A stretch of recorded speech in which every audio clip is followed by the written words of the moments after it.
Hello लोगोफोर, नोंथांमोनखौ आरोबाव फिन आंनि चेनेलाव गोसो गोरबोजों बरायहरनाय थाबावबाय। आं दा नै आंनि सासे लोगोनि एनिभार्सारियाव फैदों, माने बेखौनो नोंथांमोनजों एसे शेयार खालामनोसै होननानै गुसुं ब्लग बानायनाय जाबाय।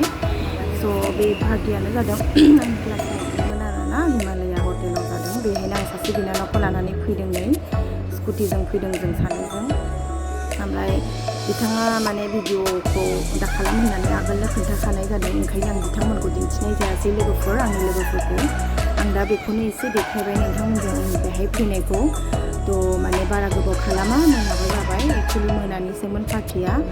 दा आं बे बिनानावजों जोङो माने नै जाखांबायानो, कमप्लिट जाबाय अलमस्ट। जों जाखांनानै नै दा ओंखारफिनबायानो आरो, जाखांबाय जोङो दा ओंखारफिनबाय।